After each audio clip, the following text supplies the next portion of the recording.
Hello and welcome to the Maple Grove City Report. I'm Dave Kaiser from CCX Media. Thanks for joining us, along with Heidi Nelson, Maple Grove City Administrator. Welcome once again. Thank you. She has the book ready, full of information from the last meeting, which was on the 18th. A couple work sessions ahead of that, and the council has more to come, so they're busy, and a lot going on in the city as we head into fall, so we'll update you on those items in a minute.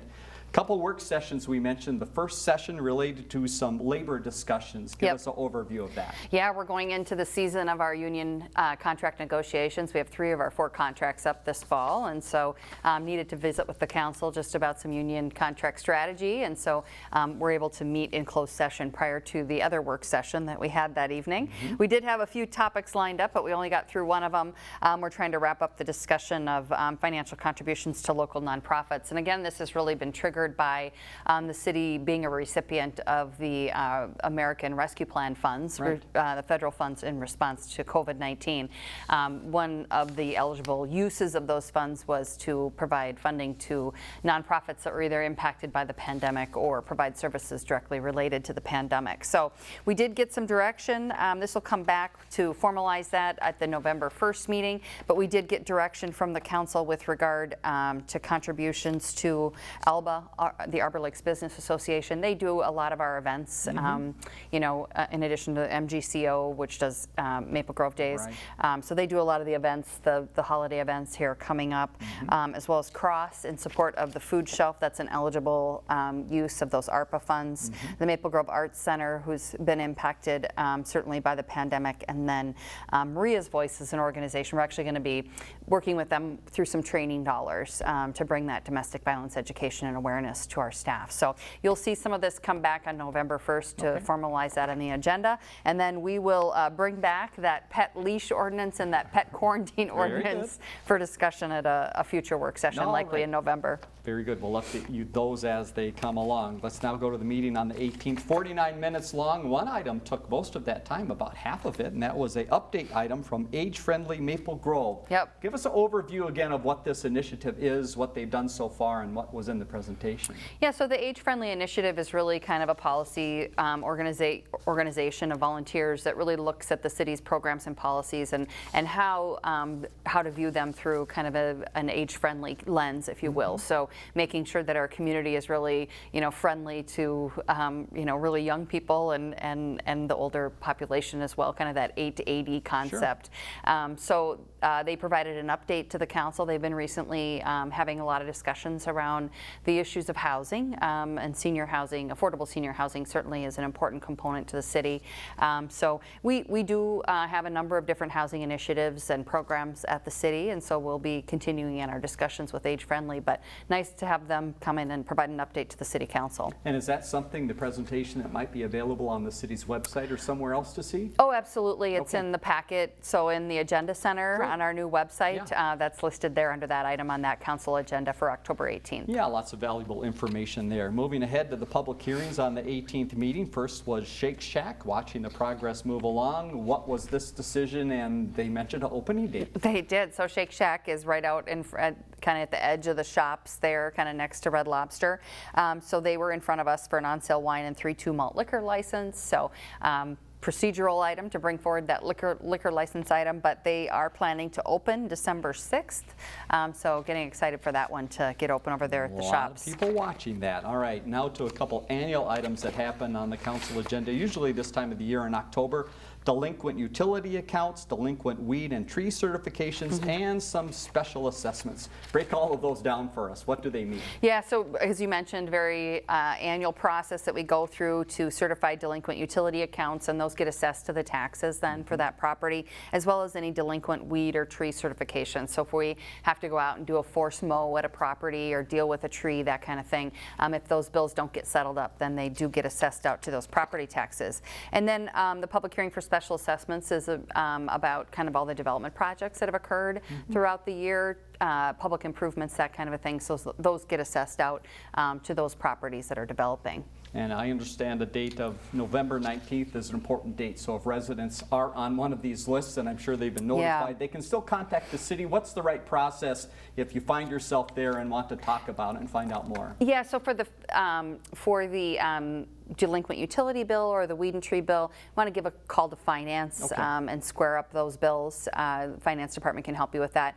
I know we do have special assessments for our street maintenance project as well. Right. And there's a date coming up here in November that if you want to prepay that bill, you're going to want to reach out to our engineering department and square that up as well. So a couple of different things happening here. November is kind of that key time where things get certified to the county for the next year's taxes. So you want to get ahead of that. Maple Grove's website, maplegrovemn.gov, will give you that again at the end of the program. There you can find the phone numbers to contact some of those different departments. Now to another public hearing, the Northwood Church Weston Commons. We've been talking about this. This is a process moving along. Where are we now? Yeah, so this is a development project up off 105th, so kind of west of Maple Grove Parkway, north of Highway 610, kind of a new area for development for us. We have a couple little office buildings that have been one's being built right now. Osseo Mutual and Bell Bank exist up there, so kind of in a new area of development for the city. But this is Northwood Church and then some associated residential development that's going to be coming along with that.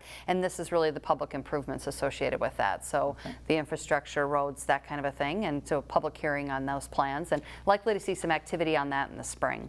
Very good. Those were the main action items from the meeting on the 18th. Now to a few department updates. First, the Planning Commission. Tell us about their upcoming agenda. Looks a little light. Yeah, October 25th, Planning Commission will meet. They have a lot subdivision out at Appaloosa Woods. We've had one of those in the past few months as well. And then a twin home proposed right up off of County Road 30. So yes, kind of a light agenda. All right, a few events also noted here for your calendar. One, we've got a restaurant that's opening up. Where and what is that? Yeah, so Nautical Bowls. This is their first location. They're going to have two locations in Maple Grove. This one's down off of Wedgwood, kind of by Starbucks there.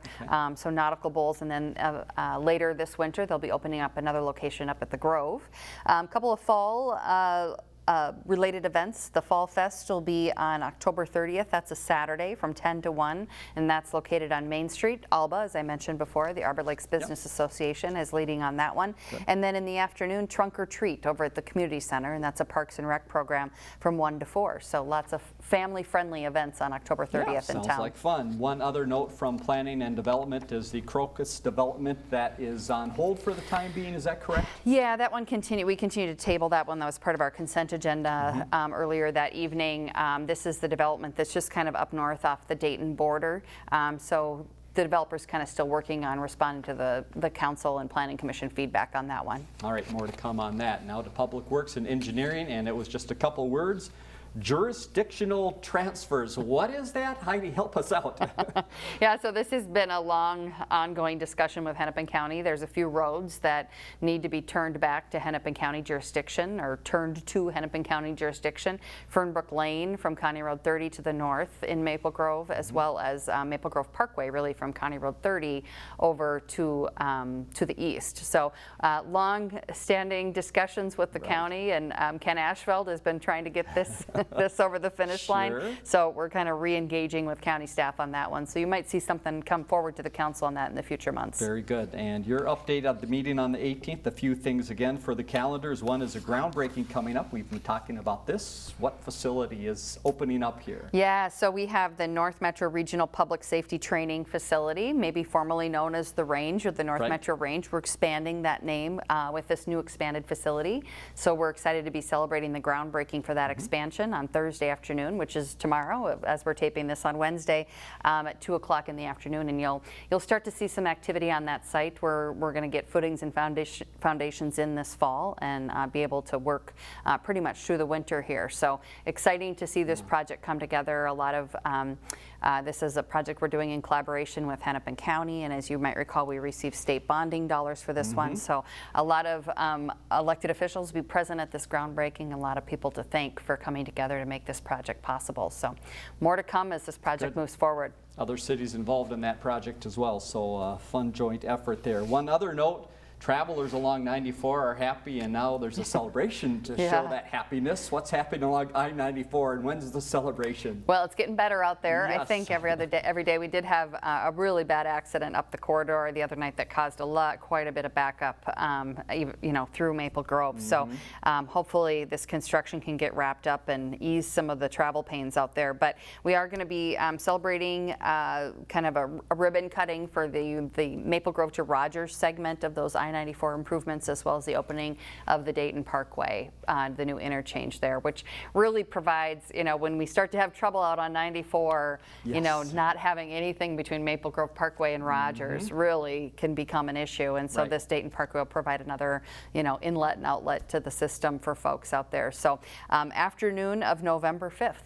Very beginning of this program, we talked about work sessions. Let's wrap up with that from the council agenda.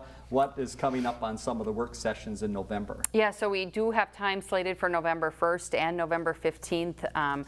We've got on November 1st, the Park Board and City Council would be meeting jointly. We're going to talk about the communications plan for the local option sales tax, as well as the ongoing communication about the community center project. And so we'll have RAP strategies in to present that, as well as talking about the community center campus. We have some updates. We've been working on kind of some concepts for development of those 2 lots that are out in front of Lifetime Fitness there, and so plan to provide some updates and get some feedback from the Park Board and Council on that November 1st. We'll need to bring back those pet-related items that we didn't get to on the 18th at some point here. On the 15th, we do have a couple engineering-related items. We're going to have a discussion a little bit about Weaver Lake Road. We've got some retaining wall work that needs to be done out there in the next couple years, and so we want to talk about kind of the scope of that project and if we want to consider other improvements. The watering restrictions, we'll talk about that a little bit later, but we want to talk about that going into the future. So kind of more of an engineering-related evening on the 15th. All right, we'll keep you up to date as those happen in November. So that's it from the meeting from October. Now to some things happening around the city. And in the month of October, you're seeing a lot of purple in town. Again, remind us why and how this is so important. Yeah, so Domestic Violence Awareness Month continues here in October. This is our 5th year that we've been part of the Purple Lights Initiative to bring awareness for the issue of domestic violence. And I think our goal here is really to kind of shine a light on this issue in the community and let folks know that there's help out there and that we have resources at the city to assist. So we had the vigil up at the Arboretum earlier this month with Maria's Voice, and we're happy to be continuing on with Maria's Voice and partnering with them to help provide that domestic violence education and awareness to our own staff at the City of Maple Grove. Of course, our police officers are trained to a really high standard with that, but our other staff as touch points in the community and their own lives, and having that awareness of this issue that so impacts the safety and the health of our individuals in our community. So we'll continue to raise that awareness and shine a light on the issue of domestic violence. All right, and you'll note those lights around the police offices and also around the town green. A lot going on in the city. All right, let's talk pickleball. A lot of people crazy about pickleball. Where can we play? And the folks that play up at Lakeview Knolls, oftentimes I come in off of County Road 30 and they are out there, and even on those very cool mornings. So I have to give them props for doing that. But when they move indoors here pretty soon, they're going to have to do that. We do offer that at 2 locations, Maple Grove Community Center as well as the middle school gym down off of Hemlock. You bring your own paddle and ball. No reservations are required at this time. We do have information on the pickleball schedule and fees on our city website. And then, of course, outdoor pickleball will continue as long as the weather allows and folks are comfortable being out there. Courts are free to use and they don't require reservations either. Pickleball courts at Central Park and Lakeview Knolls are very popular, so if you plan to go over there, know that they may be full, but a number of our tennis courts throughout the community are also striped for pickleball. Very nice. And then pickleball memberships are available at the community center. Specifically, you can just get a membership for that. And for that speaking of the community center, now is the perfect time to join the community center. It's discount time, right? Yes, so we have November 1 through the 10th is a perfect time to purchase a community community center membership. You can enjoy 15% off the regular rates when purchased online, and then when you purchase online, you save another $10. We have 3 options for all building, pool only, or pickleball, as I mentioned before, and all of those details are available on the website, communitycenter.org. All right, and another piece about the community center, health insurance. There's now a way to get some help there. How does this program work? Yeah, so much like if you were going to a gym, Lifetime Fitness, Snap Fitness, that kind of a thing, the community center is now able to offer members a health insurance reimbursement. So the community center members with participating health insurance plans are eligible for reimbursement on membership dues. Members call your insurance company customer service and ask about this program, and now the community center would be an eligible facility. Very good. All right, there's some hardy people out in that community center parking lot that are hanging in there for the farmers market, and they'll be out there again tomorrow as we're taping this. Yes. What's the last couple times to get to the market, or the last time coming up? Yeah, so Thursday, October 21st is our last outdoor farmers market at the community center, and the hours are 3 to 6 p.m. It is going to be cool tomorrow, but lots of pumpkins and all the kind of, fall specialties, apples still going out there, that kind of a thing. We do have wintertime markets being planned for November and December, so stay tuned for more information about those dates. And those will be inside in the community center. They will so be. That's good to hear. Speaking of things in the fall, we've got street sweeping and yard cleanup. How does the city help out at this time of the year? Yeah, so our public works crews will start to do their semi-annual work around the city of doing their street sweeping, so you'll see those street sweepers out. We remind residents too how important it is to keep leaves, grass out of the gutters and keep those storm sewers clean. So as you're picking up leaves, get those out of the gutters if you can. Don't, we see sometimes people blowing a lot of grass clippings into the streets, and so we really encourage people to keep that up in the yard. And then if you need a place to get rid of that, once you've done that, the Maple Grove Yard Waste site is open until the end of November. So we have a lot of time left here to get all those leaves and yard waste picked up. Drop-off is free for visitors who show proof of Maple Grove residency as they check in at the site, and information is available about their hours on our city website. Yeah, popular place at this time of the year. Yes. So again, there might be a little wait as you go there. You mentioned a little bit about water and the drought conditions earlier. You're going to talk about maybe for the future. How about right now? What is the status today? Yeah, so we're just continuing on with kind of the odd even watering restriction, as well as no watering between the hours of 10 a.m. and 6 p.m. And hopefully we've kind of rounded the bend here today. Rainy day. We got some rain, which was welcomed here as we go into the fall. But we are going to be having discussions with the council about, just as kind of a normal course of business, having kind of those watering restrictions in place during the summer months or during the growing months. I think we found that we are able to kind of keep things looking pretty good, even with those restrictions in place, and it really did conserve on water. So that'll be part of our November work session discussion. All right, we'll probably talk about that then, and also as we get into next spring as well. Transit fare promotion, that still continues on. $1 to take a good ride? It is. So Maple Grove Transit is offering those reduced bus fares through the end of October, so October 31st. All cash fares are $1 per ride, including those rush hour express fares that tend to be a bit more expensive. Seniors and then youth 6 to 12 years of age, Medicare card holders, limited mobility customers, and TAP card holders, those are 50 cents per ride. And then go-to cards will only have $1 deducted each time you ride. These discount fares don't apply to the MyRide, Metro Mobility, or Transit Link services, though.